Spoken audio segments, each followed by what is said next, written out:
आज हम पढ़ने वाले हैं ढहते विश्वास पाठ का क्वेश्चन आंसर, ऑब्जेक्टिव, सब्जेक्टिव और क्वेश्चन बैंक। जितने भी सवाल पूछे गए हैं इस चैप्टर से प्रीवियस ईयर्स में बिहार बोर्ड में, वो सभी क्वेश्चन यहाँ पे आपको देखने को मिलेगा। अगर आप इतना पढ़ लेते हैं तो आपसे एक भी क्वेश्चन छूटेगा नहीं। तो देखते हैं एक एक करके। पहले हम लेखक परिचय करेंगे, उसके बाद पाठ परिचय करेंगे, उसके बाद फिर क्वेश्चन बैंक करेंगे। तो आइए हम एक एक करके देखते हैं। तो ढहते विश्वास कहानी का लेखक है सातकौरी होता। सातकौरी होता का जन्म कब हुआ था? तो 29 अक्टूबर 1929 ईस्वी में हुआ था। सातकौरी होता किस भाषा के एक प्रमुख कथाकार है? तो ये उड़िया भाषा के कथाकार हैं। सातकौरी होता का जन्म कहाँ हुआ था? तो मयूरभंज उड़ीसा में हुआ था।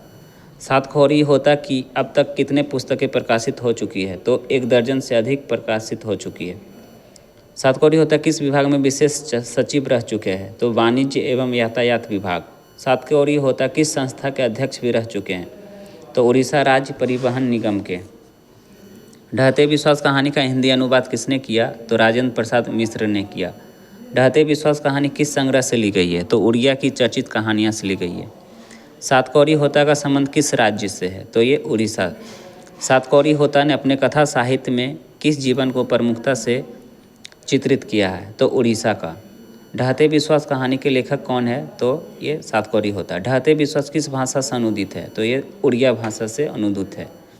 ढहते विश्वास कहानी किस लेखक द्वारा अनुदित है? तो राजेंद्र प्रसाद मिश्र के द्वारा अनुदित है। अब पाठ का ऑब्जेक्टिव देखते हैं। लक्ष्मी के पति का क्या नाम था? तो लक्ष्मी के पति का नाम लक्ष्मण था। कहानी में लक्ष्मी किसके घर काम करती थी? तो तहसीलदार साहब के यहाँ। कहानी में कौन सी नदी का बांध टूटने का खतरा बताया गया है? तो दलई बांध। हीराकुंड बांध किस नदी पर स्थित है? तो महानदी पर। ढहते विश्वास में कौन सा प्राकृतिक संकट प्रमुख रूप से वर्णित है? तो बाढ़। कहानी किस राज्य की पृष्ठभूमि पर आधारित है? तो ये उड़ीसा। गुणनिधि कौन था? तो पड़ोस का पढ़ाकू लड़का। हीराकुंड बांध किस शहर के पास स्थित है? तो संबलपुर, जो उड़ीसा में पड़ता है। लक्ष्मी का घर कहाँ स्थित था? तो देवी नदी के बांध के नीचे था। फिर तुरई के फूल की तरह खिलखिलाकर हंसते लोग, यह पंक्ति किस स्थिति को दर्शाती है? तो बाढ़ के पहले का जीवन। कहानी के अनुसार इंसान सबसे बड़ी विडंबना क्या है? विधि के निर्देशों का विरोध ना करना। फिर कहानी में बाढ़ किस महीने से शुरू होती है? तो भादो। लक्ष्मी ने खेती किस जमीन पर की थी? तो 1 बीघा पुश्तैनी ज़मीन पर। पुश्तैनी क्या होता है? आप कमेंट करके हमें बताइए। कहानी का केंद्रीय संदेश क्या है? तो प्राकृतिक आपदाओं में गरीबों की उपेक्षा होती है, यानी गरीबों को कोई नहीं सुनता। सबसे ज़्यादा नुकसान जो होता है वो गरीब का ही होता है। गुणनिधि ने गांव के लड़कों को इकट्ठा कर क्या बनाया? तो स्वेच्छासेवक दल बनाया था। बाढ़ की आशंका क्यों बनी हुई थी? क्योंकि हीराकुंड से पानी छोड़ा गया था। लक्ष्मी का बड़ा बेटा अच्युत कैसा है? तो वो अपने पिता की जी के जैसे ही कर्मठ और शेर जैसा साहसी है। कहानी के अनुसार पानी में रहकर मगरमच्छ से बैर रखना किस बात का संकेत है? तो कठिन परिस्थितियों में साहस रखने का। गांव में बाढ़ की सूचना किसके कहने पर घर घर दी जा रही थी? तो सरपंच साहब। बाढ़ आने पर लक्ष्मी ने घर की कौन सी चीज़ें तैयार रखी थी? तो चिवड़ा, बर्तन और अंगोछा। गांव के लोग नदी को क्या मानते हैं? तो नटखट बच्चा मानते हैं। दलई बांध की मिट्टी में क्या समाया हुआ है? तो लोहा, परिश्रम और खून। कहानी के अनुसार मनुष्य अपनी हार मानने को तैयार नहीं, यह किस भावना को दर्शाता है? तो संघर्ष और जीत को दर्शाता है। लक्ष्मी ने गाय, बछड़े और बकरियों को क्या किया? तो उसका पगहा खोलकर आज़ाद कर दिया ताकि बाढ़ आए तो वो भी भाग सके। किस बाढ़ की चर्चा कहानी में यादगार बाढ़ के रूप में की गई? तो सन 55 की। बांध पर किन किन ने काम किया था? तो उस गांव में जितने भी युवक थे और बूढ़े थे वो सभी ने। गांव के लोगों ने नदी को शत्रु क्यों नहीं माना? क्योंकि नदी उनकी जीवन दाता है। नदी से ही वो अपने खेतों की पटवन करते हैं और पानी लाते हैं। बाढ़ का पानी सबसे पहले कहाँ टकराया था? तार के पेड़ के पास। टीले के नीचे कौन सा भवन था जहाँ लोगों ने शरण ली थी? तो स्कूल। देवी का थान किस पेड़ के नीचे था? बरगद। गांव के लोग किस देवी पर विश्वास कर रहे थे? तो माँ चंडेश्वरी। आपके गांव में कौन सा देवी का थान है? कमेंट में हमें बताएं। लक्ष्मी किसका इंतजार कर रही थी जिससे वह बिछड़ गई थी? तो अच्युत। बांध टूटने की आवाज़ आने पर लक्ष्मी ने क्या किया? तो वो दोनों बेटियों और बच्चों को लेकर टीले की ओर दौड़ी। जब लक्ष्मी को ठोकर लगी तब उसके हाथ से क्या गिर गया था? तो बोरा। लक्ष्मी ने खुद को पेड़ की डाल से कैसे बांधा? तो वो आधी साड़ी से बांध ली थी। लक्ष्मी किस वृक्ष की जटा पकड़कर बची? तो बरगद। जब बांध टूटा तो कैसा दृश्य उत्पन्न हुआ? तो पूरे गांव में शोर और भगदड़ मच गई। बूढ़े के अनुसार यह बाट कैसी थी? तो अलग मिजाज वाली अनोखी बाट। बाढ़ के दौरान लगभग स्कूल में कितने लोग शरण लिए हुए थे? तो 200 से 400 लोग। बरगद का पेड़ किसके पास था? तो शिव मंदिर के पास। लक्ष्मी का छोटा बेटा कहाँ था? तो वो पानी में बह गया था। लक्ष्मी ने उस अनजान बच्चे के साथ क्या किया? तो सीने से लगाकर स्तनपान कराने का प्रयास किया। बाढ़ के बाद लोगों की मानसिक स्थिति कैसी थी? तो विश्वासहीन और टूटी हुई। अब उसे किसी पर विश्वास नहीं रहा था। कहानी में किस पर लोगों से विश्वास उठने लगा था? देवी देवता पर। फिर कहानी के इस अंश में किस पर भरोसा नहीं रह गया? किसी पर भरोसा नहीं रह गया। या किस भावना का प्रतीक है? तो टूटे विश्वास का। जब हम किसी पर से विश्वास टूट जाता है तो हमको किसी पर भरोसा नहीं रह जाता है। यह कहानी किस प्राकृतिक आपदा पर आधारित हो? ये बाढ़। अब देखिए यहाँ पे क्वेश्चन बैंक का प्रश्न है। लक्ष्मी कहानी केंद्रीय पात्र है। तो ढहते विश्वास। लक्ष्मी का पति कहाँ नौकरी करता था? तो वो कोलकाता में नौकरी करता था। किस कहानी में बाढ़ के दृश्य का चित्रण किया गया है? तो ढहते विश्वास। लक्ष्मी के संबंध में क्या सही है? तो ढहते विश्वास कहानी का प्रमुख पात्र है, ये भी सही है। गांव में रहने वाली गरीब पर संघर्षशील महिला है, ये भी सही है। उसका पति लक्ष्मण कलकत्ता में नौकरी करता है, ये भी सही है। मतलब डी आंसर इसका होगा। किस नदी के बांध के नीचे लक्ष्मी का घर था? तो देवी नदी। गुणनिधि कहाँ से लौटा था? तो कटक से। आप हमें कमेंट में बताएं कि कटक कहाँ पड़ता है, कौन सा राज्य में स्थित है ये, कमेंट करें। गुणनिधि कैसा लड़का है? तो पढ़ाकू। पढ़ाकू मतलब क्या होता है? आप ये भी हमें कमेंट कर सकते हैं। किस बांध में काम करते समय पत्थर के नीचे दबकर लक्ष्मी के ससुर शहीद हो गए थे? तो हीराकुंद बांध। गुणनिधि ने किस दल का गठन किया था? तो स्वेच्छा सेवक दल का। गुणनिधि किस कहानी का पात्र है? तो ढहते विश्वास। देवी नदी बांध के नीचे किसका घर था? लक्ष्मी का। ढहते विश्वास कहानी में कहाँ का जनजीवन बाढ़ और सूखा से प्रभावित रहा है? तो उड़ीसा। ढहते विश्वास कहानी में स्कूल कहाँ है? टीले के नीचे।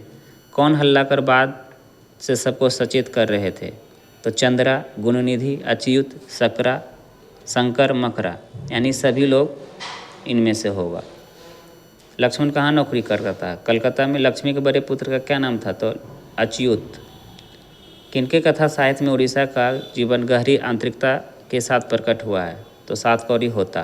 पूर्वज लक्ष्मी के कितना खेत छोड़ गए थे? तो 1 बीघा। तुरई के फूल की तरह खिलखिलाकर हंसते लोग सहसा मुरझा गए। यह पंक्ति किस कहानी की है? तो ढहते विश्वास। बारी बारी से गांव के लड़के किनकी निगरानी कर रहे थे? तो दलेई बांध की।